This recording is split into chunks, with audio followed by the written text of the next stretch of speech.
But right now we are privileged to hear from Professor Graham Terry, who is an integrated reporting advisor and an ambassador for the IIRC.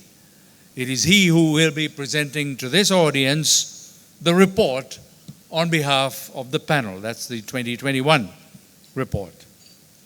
For those of you who might not know, that's Professor Terry, is a professor of practice at the University of Johannesburg, where he is coordinating courses and research on integrated reporting and integrated thinking.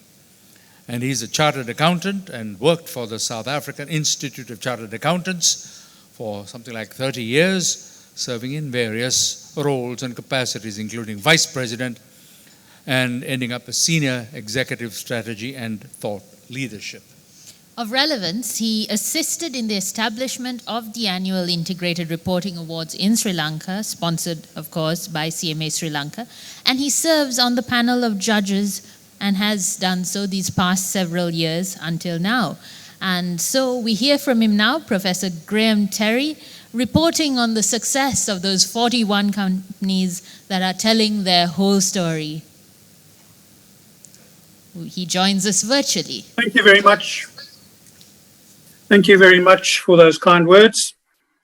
Professor Watawala, the Honorable Ajit Cabral, the Governor of the Central Bank of Sri Lanka, Mr. Alan Johnson, President of the International Federation of Accountants, distinguished guests, ladies and gentlemen, it is my great honor and privilege to deliver the Judges' Report for the 2021 CMA Excellence in Integrated Reporting Awards. This is a short overview of our findings. A longer version, together with examples, will be made available by the Institute in the near future. Firstly, I would like to congratulate Professor Watawala and the CMA Institute for running this competition and for all the work that they do to promote integrated reporting and thinking in Sri Lanka. Sri Lanka has become one of the most advanced countries in applying integrated reporting, and the CMA Institute has done much to facilitate this. I would also like to thank my colleagues on the judging panel, ably led by Professor Ho Yu Ki, and their input into the report and for the time and effort that they expensed in marking and evaluating the integrated reports. Also, a big thanks to the evaluation panel who did the hard work in compiling the short list of reports. Each year of this competition, we have witnessed improvements in the quality of integrated reports submitted for consideration. In last year's Judges' Report, we commented on the improvement in the way in which organizations described their value creation story and how the various content elements connected to form a truly integrated report. We suggested that this may have been because of the COVID pandemic, which forced organizations to look more closely at their business models, strategy, and how the organizations were run. We believe, as a result, several organizations embraced integrated thinking to a much greater degree to make them more sustainable. This trend has been reinforced and enhanced this year. Many reports have shown a marked improvement in how they describe their value creation story. Indeed, organizations seem to have more confidence in the way in which they express themselves. In addition, organizations are finding it easier to connect content without excessive use of icons and cross-references, thus achieving a more holistic and integrated picture of the organization and its ability to create value over time.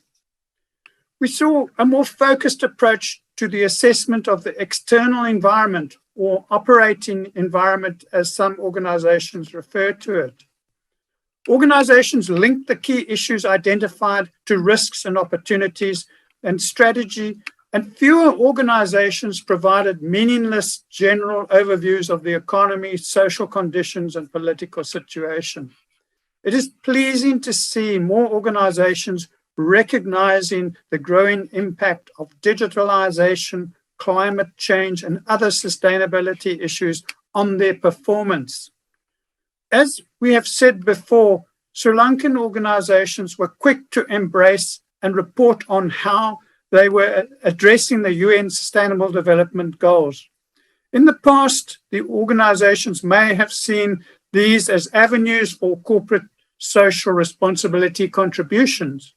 However, more and more organizations are now understanding how these issues, such as climate change, affect organizational performance over time. Organizations are therefore focusing on the key issues that affect their ability to create value and addressing them in their strategies. This is a strong indicator of enhanced integrated thinking. In January 2021, the International Integrated Reporting Council published a revised IR framework. There were relatively few changes to the original document, which was issued in 2013. Perhaps the most important matter related to the business model. Around the world, many organizations fail to present their business models in a clear and understandable way.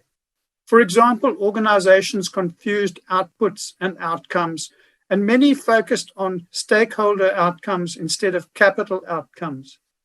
I am afraid to say that this applied to many organizations in Sri Lanka.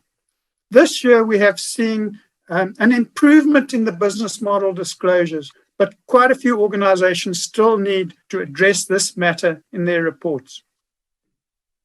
A pleasing trend we noted this year is how governance disclosure is moving away from detailed reporting on structure and compliance to providing insight into how the governance structures are supporting value creation. The detail is more appropriately presented in governance reports and on websites. This development is another indicator of how organizations are better understanding value creation and integrated thinking. Most boards now take responsibility for the integrity of their integrated reports. This enhances the credibility and reliability of reports because it is assumed that boards will not allow flawed reports signed by themselves to be issued. The revised IR framework encourages organizations to supplement the acknowledgement of responsibility by the board with the process disclosures describing the measures taken to ensure the integrity of the report. It is pleasing to see some organizations adopting this change this year. One of the most important guiding principles in the IR framework is strategic focus and future orientation. As we have reported before, organizations in Sri Lanka have been happy to share their strategy and discuss broad future plans, but most focused on the short term.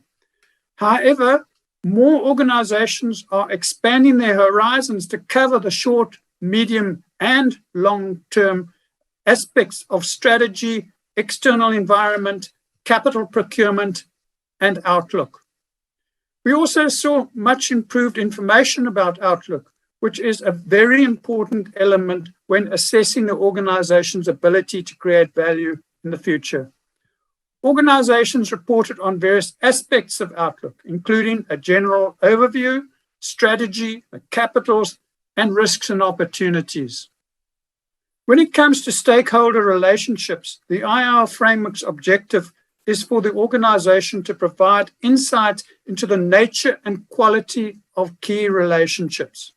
Several organizations do this really well and include metrics to demonstrate the quality of relationships. However, some still use paternalistic language to describe, often in great detail, what the organization is doing, for example, for their employees, without any measure of the quality of the relationship. This style of reporting can indicate an authoritarian culture, which raises questions about the ability of the organization to create value over the long term. Each year in our report, we urge organizations to disclose more information about the executive remuneration policy. More organizations are doing this, but it is interesting that few link remuneration to broad value creation, preferring to focus on financial performance. If organizations are serious about sustainable value creation, we believe that it is important to reward on the basis of broad value creation rather than purely on financial success. We saw some improvements in the depiction of the integrated reporting boundary this year. For example, more organizations presented diagrams to clarify how the boundary had been drawn. Several organizations still present a vague description of the boundary, which leaves the reader of the report confused about what risks and opportunities may have been left out. For example, have risks associated with the supply chain been included? On several occasions in the past, we have urged organizations to strive to reduce the length of their reports. One of the objectives of integrated reporting is that the report should be a concise communication that is easy to read and understand. Last year, we saw a fairly significant reduction in the average length of reports. However, this year the results were mixed. Some were shorter and others longer.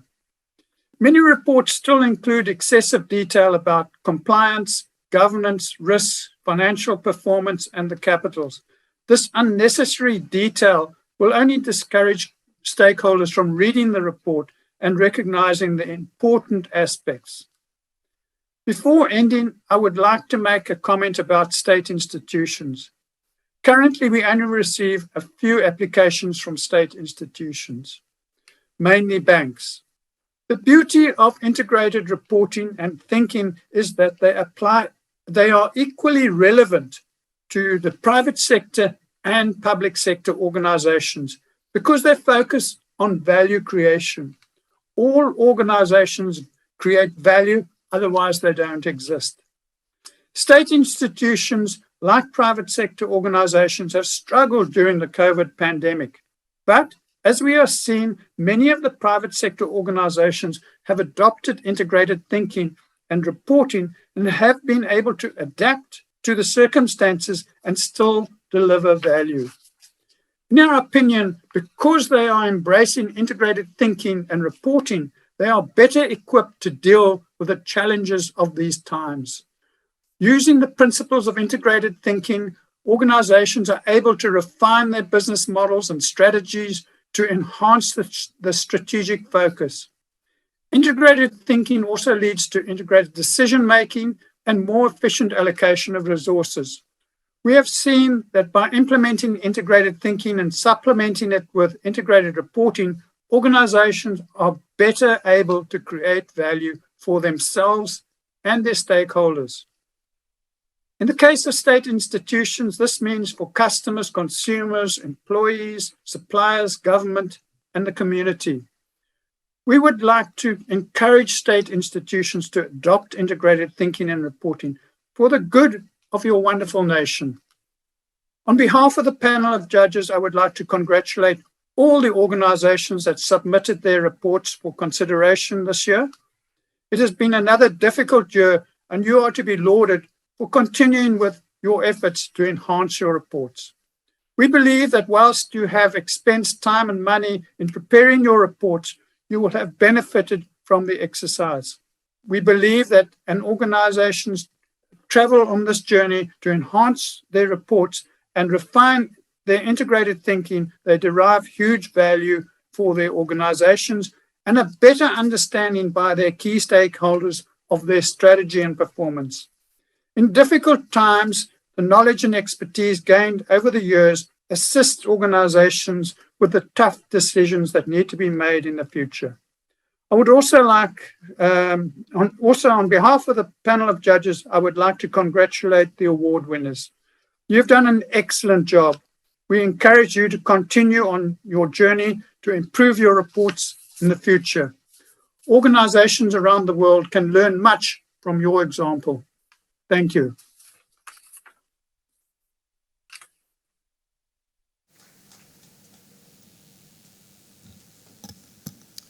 Thank you very much, Professor Terry. So that helps us to appreciate how things stood in this past year,